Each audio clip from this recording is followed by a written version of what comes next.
We back. We live. It's episode 2 of Late Nights at Warner Park.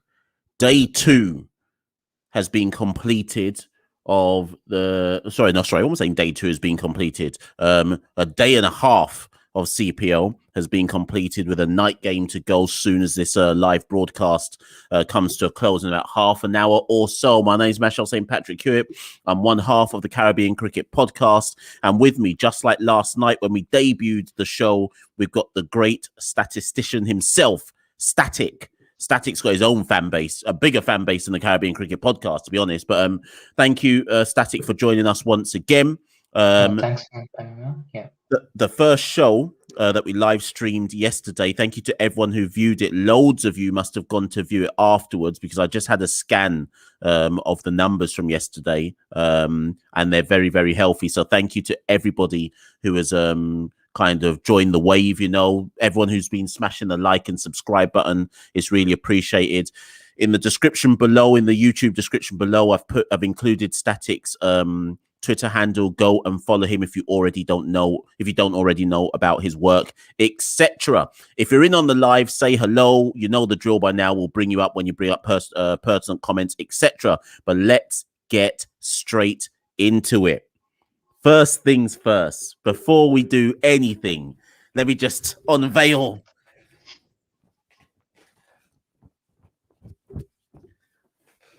the Jamaica Talawars, people. The Jamaica Talawars. I never had any doubt that the Jamaican Talawars would turn up when push came to shove. I was always backing my guys from start through to the finish of the tournament. But we won't get into the Talawars first. What we're going to do is, if you followed our format yesterday, or if you're new to this live, if you're new to the show, the way we set it up is we basically look at 5 key talking points.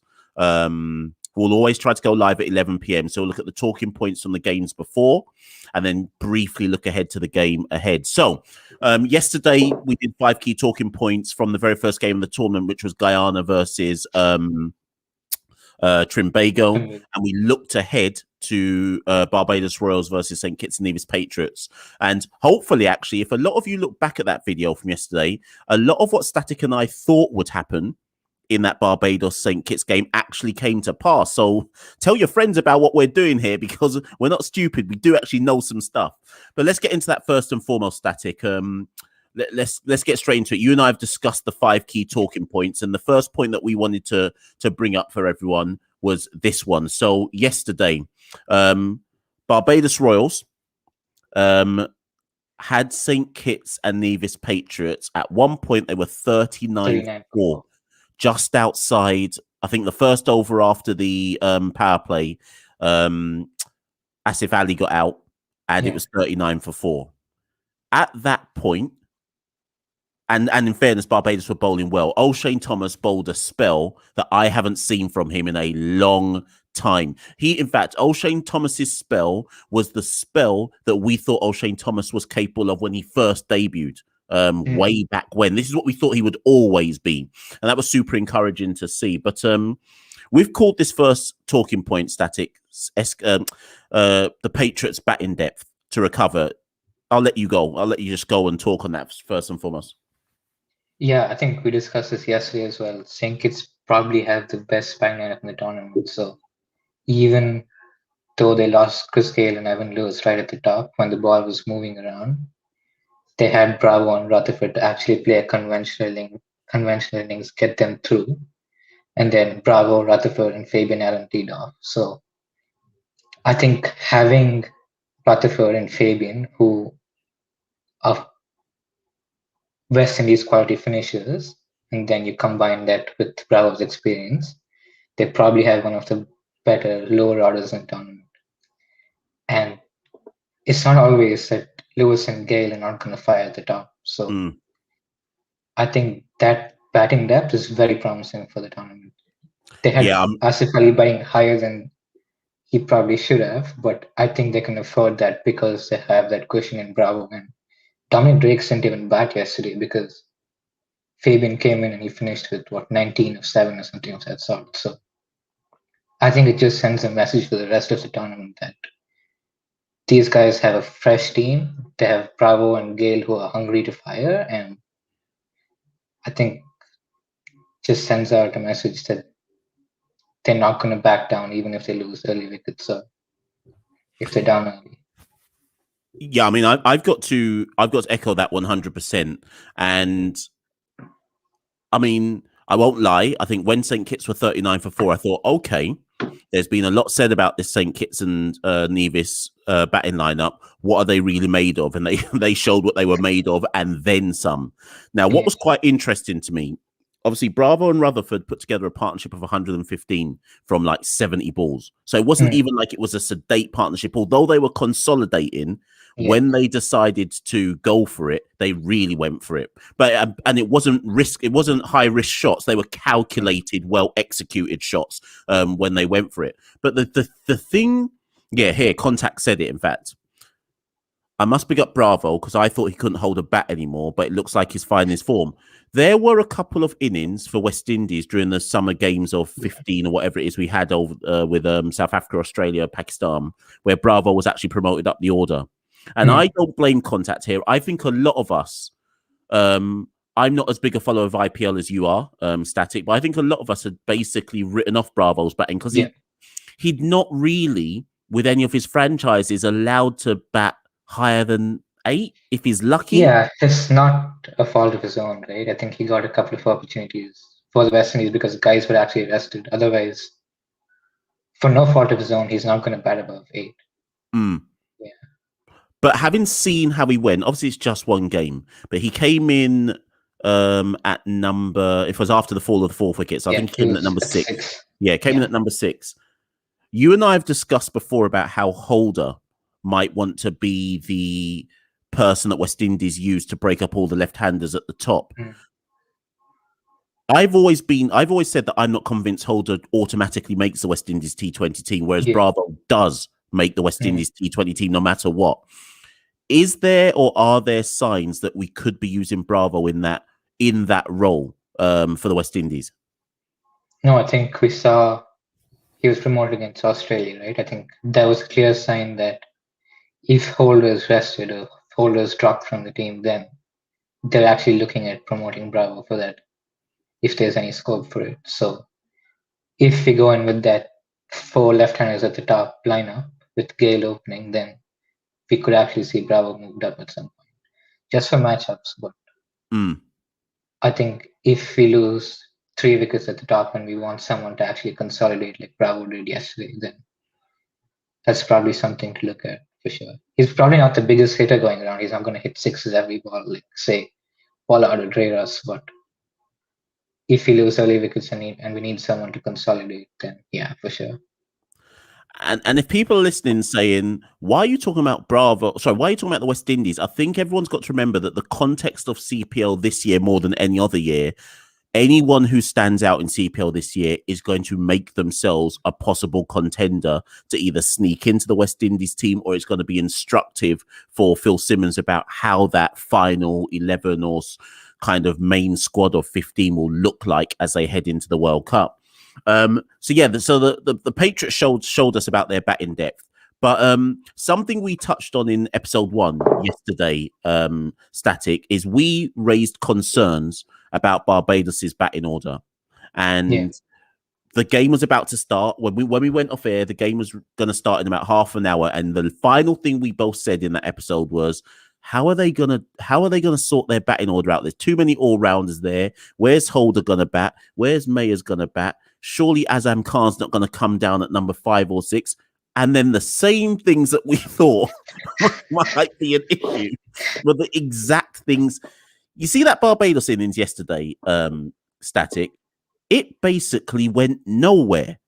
It was an absolute mess of an innings. And I was like, obviously, I'm watching it in the UK, and it was getting to like 3 o'clock in the morning, and I was just watching the innings, going, "This is dreadful. Nothing's happening. Hope is rotating the strike as if 6 and over is going to be good enough." I know, and they needed game to accelerate. Nobody was accelerating, and I was thinking, what's the game plan? What are they? Could you make sense of what they were doing?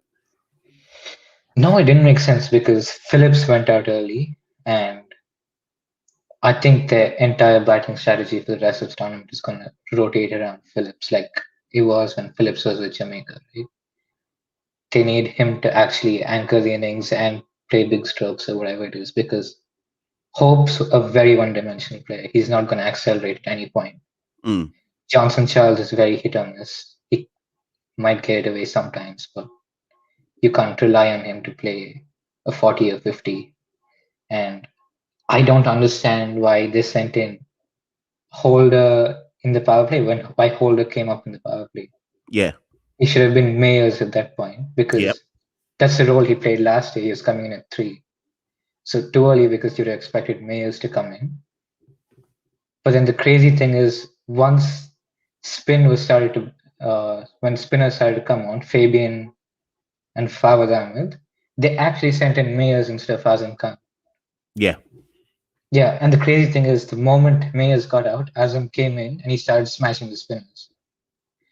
So it's crazy they didn't promote Azam right after the power play and save Mayers for the back end if Holder was gonna come up.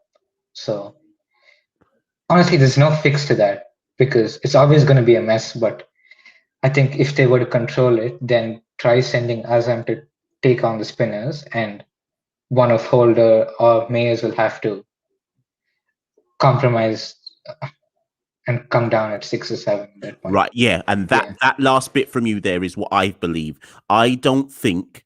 Granted, Barbados was something like I can't remember if it was like 39 for 3 or I can't remember what, but they'd lost some early wickets, obviously, right? Yeah. Now, maybe for Barbados yesterday, and obviously they're playing in about 40 minutes against TKR. Maybe that was just ring rust and not really knowing what's the best way to approach it with the pieces that they've got. But for me, Mayers can't follow Holder. It's one No. or the other for me, and it was baffling to me to see Holder come in and then Mayers immediately follow. Azam Khan can't be coming lower than 5. That doesn't make that makes zero sense. Like what it made no sense to me as a I strategy. think they just want to make Mayers happy, Holder happy, Azam happy. Yeah, just by trying to fit in everyone into a roughly favorable spot, they just messed up the entire thing. But I think at some point they have to realize one of Holder or Mayers is just going to have to come in at 6 or 7, whether they like it or not. Now, this is interesting because Kartik has said here for Barbados to win some games, the bowling needs to step up and the batting looks too shallow. Now, in fact, and I think Contact has raised it. Before we answer that, Kartik, Contact has also raised this point, which I didn't even notice. In the 14th over, right, when the Patriots were batting, Ashley Nurse fielded a ball. And I am not joking, people. That was the first time in the game I remembered that Ashley Nurse was even in the Barbados side. The man didn't bowl and didn't even bowl 0.1 ball. Now, my argument is if Ashley Nurse isn't in the team to bowl, what is he? I know he can hit sixes. But are you telling me that Barbados have him in the team just to have some lower order sixes? That can't be that can't make any sense. You don't pick a bowler because he might be able to hit some sixes at the end and he doesn't bowl one ball. So let me deal with Contact's point here first. Why is Nurse in the side? What do you see Nurse's role in that Barbados side, Static?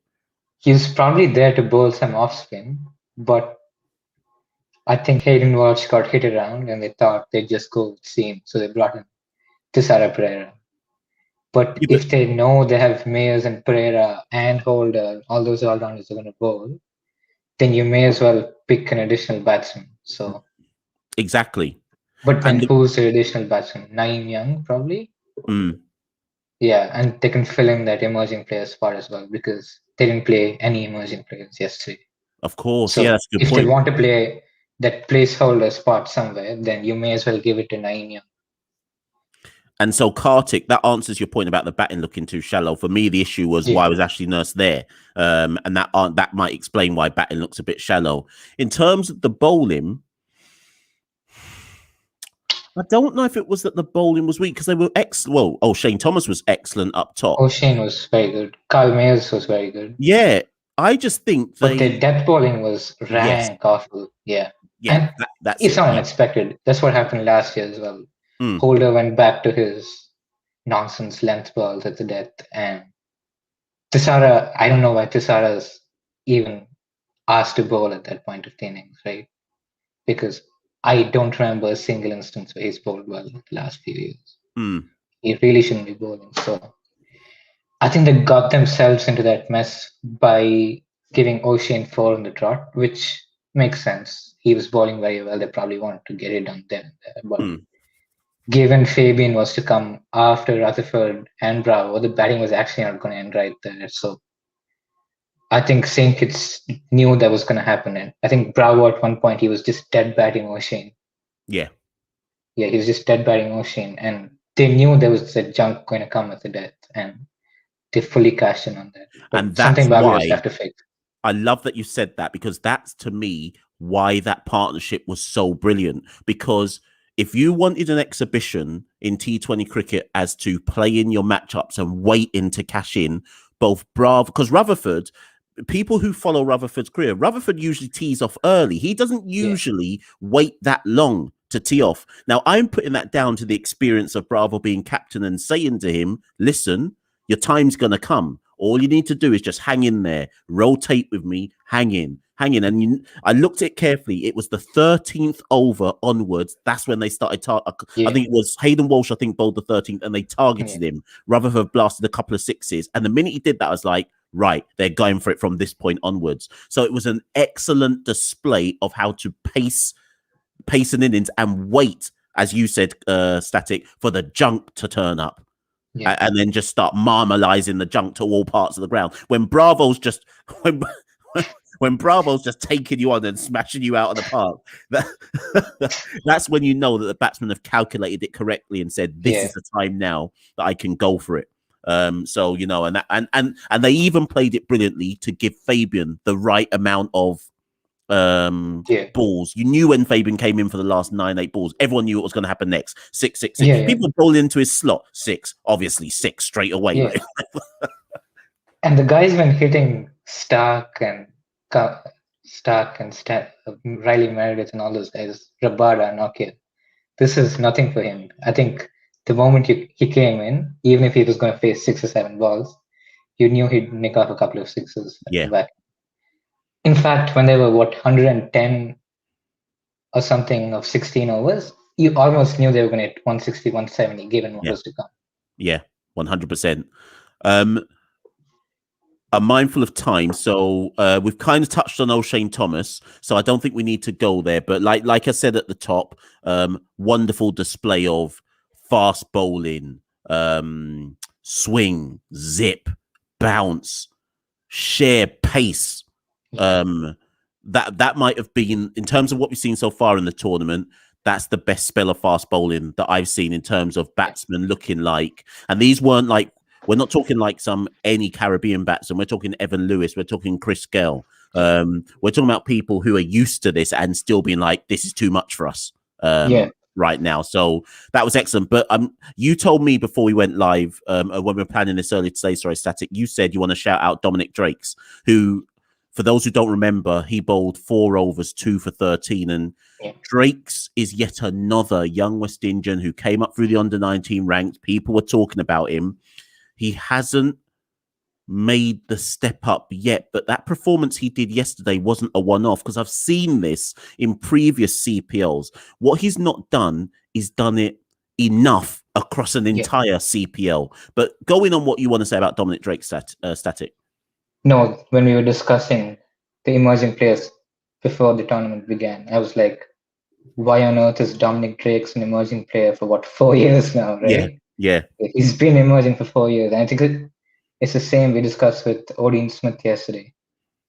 We know what these guys can do, but they just haven't stepped up. And given Dominic is in as an emerging player, he probably wouldn't have played if he wasn't an emerging player, right? They had mm, Naseem Shah, Ride, and Rich team on the bench. So the fact that he came in and he actually stepped up and he put in a match-winning performance gives them a lot of flexibility going forward. yes, And I'm not saying he's going to keep up the same performance day in, day out, because he wasn't a rapid spell of bowling or anything of that sort. I think he was just smart in how he was going to approach that inning. So yeah, I think if he shows that same maturity going forward, then it gives them a lot of flexibility. Yeah, and I've also just bringing in Kulo here. I've probably said your name wrong. I know who you are, but I don't know why I've pronounced it like that. But anyways, yeah, Drake's was brilliant and upset when he bowled a loose ball, which shows he knows what's required. And what I also wanted to shout out was I loved how Bravo used him, because I think for a lot of these young players, it's about how your captain utilizes you. Is he putting you in when you can maximize whatever skill set that you've got? Is he bowling you at the right stage of the innings?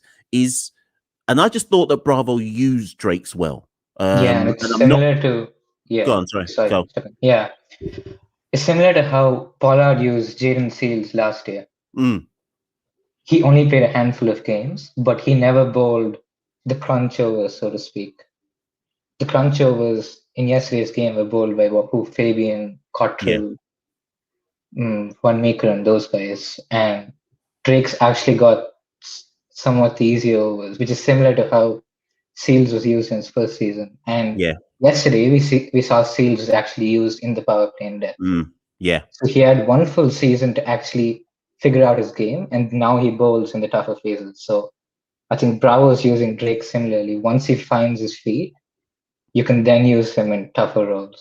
Yeah, 100%. And it'll be interesting to see. Obviously started well, Drake. So it'll be interesting to see how he goes now in forthcoming games. Last thing I just want to say on Oshane Thomas before we go to talking point number 4 is, if Oshane Thomas keeps that level of performance up in the World Cup, I think you're going to be in agreement with me here, Static. Phil Simmons has already said that one of the positions the West Indies is looking for is a backup wicketkeeper, which suggests that they've not got full confidence in Andre Fletcher, which isn't surprising. No. But I think the other position they're looking for is who is their strike bowler. Yeah. Now, Obed McCoy is not a strike bowler for me. He's somebody you can use at different stages due to his variations, right? Cool. And his slower balls and this, that, and the other. Sheldon Cottrell is a power play bowler, but anyways, we can talk about Sheldon Cottrell on future shows. Oshane Thomas's display yesterday is what West Indies are looking for. When they say strike bowler, that's what we mean. Someone who bowls fast, furious, and because of that hostility and control, almost like, I'm not saying Oshane Thomas is Mitchell Stark, but what I mean is somebody where you can guarantee that because of their accuracy and their pace, even if they get hit, they're taking some people with them whilst they're getting hit. And so it's going to be interesting to see how Oshane goes through the rest of this tournament, because West Indies are looking for... Fidel Edwards isn't the answer. So they are looking for someone to just give them that extra flexibility and, I guess, depth to their potential selections in the World Cup. So everyone should just bear that in mind. Moving on to talking point number 4. So Jamaica. So this morning, people, as much as if you've joined us late, just for the benefit of those who joined us late. So the Talawars, I missed most of this morning's game, so I won't pretend to people that I saw all of it, because I had other things to deal with, but I caught bits and pieces, particularly the back end of Jamaica's innings. And then when I switched on to see what the Kings were doing, they were already something like 40 for 4. And I was like, oh, and it was only like the 4th over of the game. I was like, oh my God, this lot are useless. Then I looked at the scorecard and I saw that every single St Lucia bowler got taken apart, to the point where Chemo Paul had bowled 4 for 40, and that looked good in comparison to some of the other ones. But anyways, Dre Russ. Now, I've called this Static, is he back? Which is a silly question, because he never went away. But the reason why I've called it is he back is because, and I'm saying this in terms of Dre Russ's wider game, because I would assume that KKR fans, there might be some KKR fans in this, watching this later now, whatever, who are like, I hope this is the Dre Russ that turns up for KKR in the back end of IPL. That innings Dre Russ played today sounds silly, but that was the norm of what we expect from Dre Russ when he's at the peak of his game. Yeah. What do you want to say, Andre Russ, Static? Yeah, I think sometimes people try to overanalyze this game. They want him to play matchups. They want him to play like Pollard. They want him to play like Gale. They want him to pace his innings, etc. But when he bats like that, you just let him be. Because Wahab Riaz and Obed McCoy, they were trying everything that was possible. They were trying wide yorkers, they were trying bouncers, they were trying slow balls and whatnot. But this guy is just an absolute freak of nature. And when he's going like that, you don't tell him what to do. You let him just be. And that kind of knock, I think everyone was going at 160, 170, and he comes in and casually scores it with strike rate of 357. It's just that's absurd. Honestly, it's absurd. Yeah. And the thing is, because Dre Russ is who he is, everyone just takes that as if that's what we should be seeing in T20 cricket. And that's why I put a tweet up where I was like, look through the Talawar scorecard.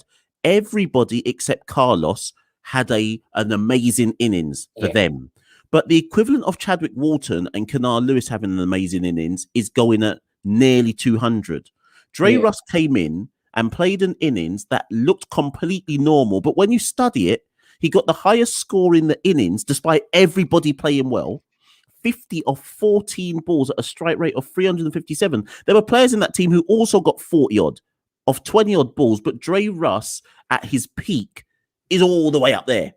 Yeah. And Chadwick Walton at his peak, not that I'm comparing, but what I'm saying is Chadwick Walton at his peak is only just here.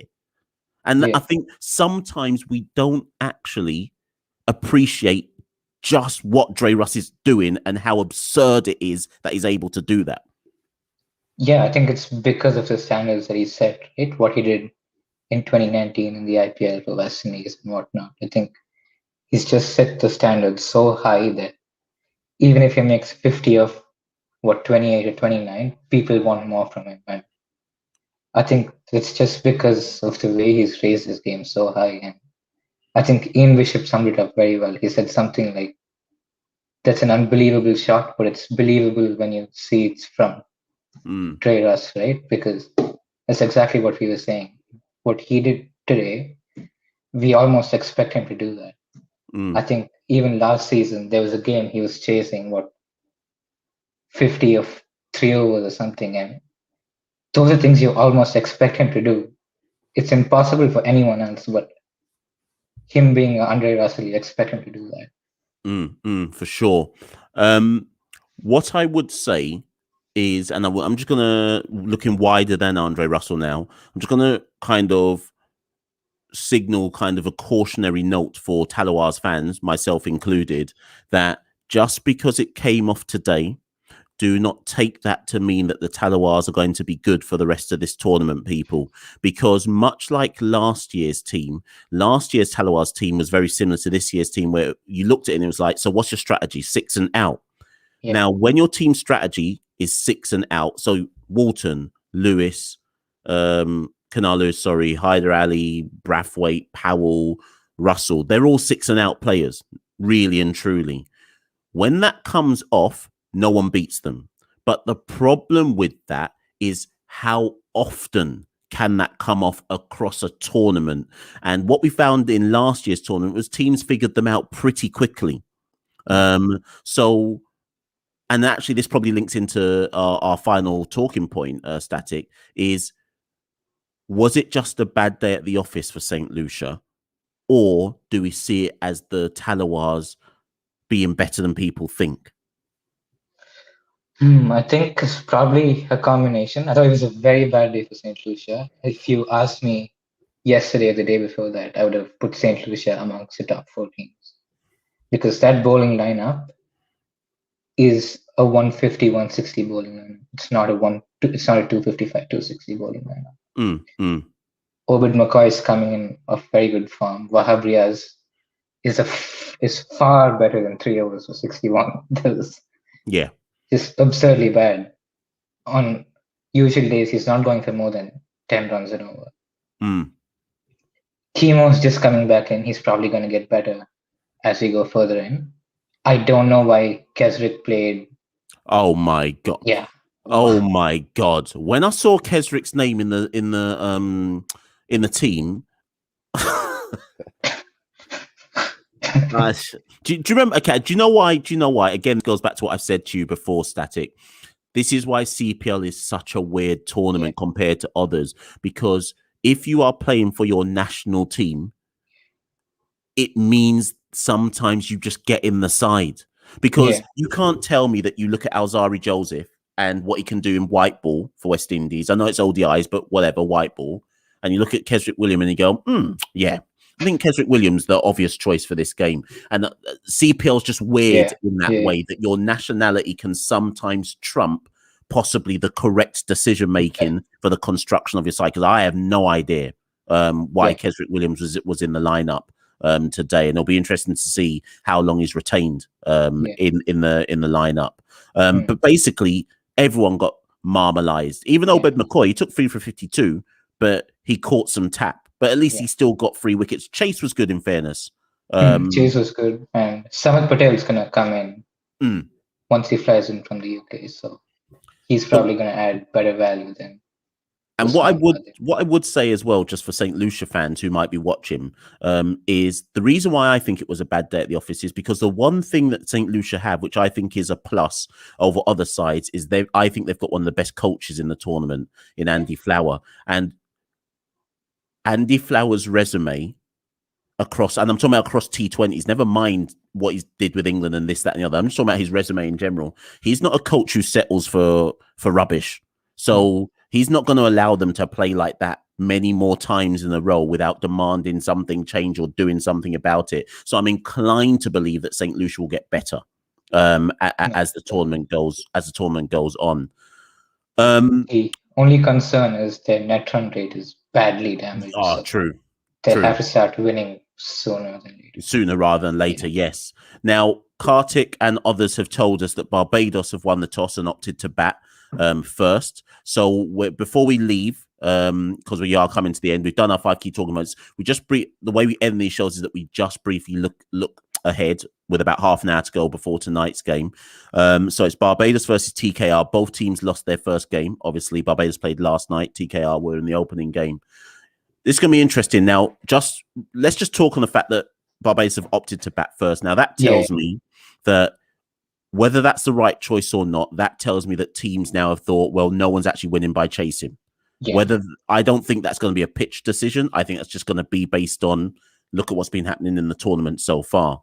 What's more surprising to me is that they're unchanged. So that means Ashley Nurse is in the side again. It's hard because you haven't seen the TKR team, or certainly neither one of us has seen the team, unless you've got in front of you. It's the same. TKR is the same. Same as well. Yeah, right. So TKR have stayed the same. Barbados have stayed the same. Yeah. Static, very quickly, if you're able to, which is a bit harsh because you probably want a bit more time. Just in terms of matchups, is there any glaring thing that you look at with either side's lineup and go, you haven't made any changes? Is there anything which stands out to you? You're like, I can't understand that. No, I think Rampal had a pretty bad day in the first game, so there was probably a chance for Ali Khan to come in. But as you said, Rampal is playing, so he's going to start. But apart from that, I don't see anything. Seifert, Ramdin, 2 keepers, but they're probably going to both play because it was just one game. In terms of Barbados, again, Ashley Nurse is probably going to bowl a little more because TKR have Monroe and Darren Brown, 2 left-handers. Yeah. Yesterday was only Rutherford, so given the 2 left-handers, I'm inclined to think Nurse bowls more. But apart from that, I don't think both teams are going to have too different a strategy from yesterday.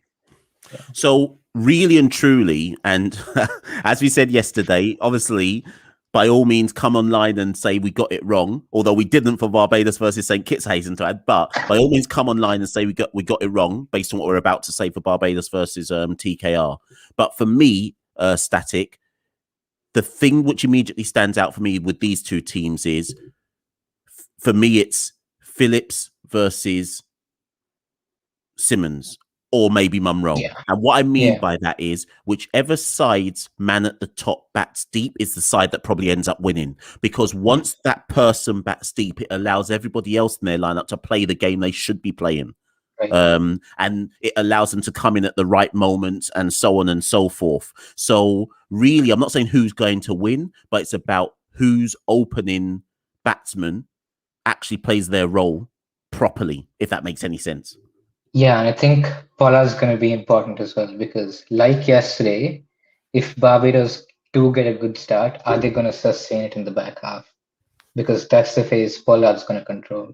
And if they bowl the same trash they did to Fabian yesterday, Pollard's going to make more of it than Sinkits did. So, Last thing, and we are going to go after this final comment, Static.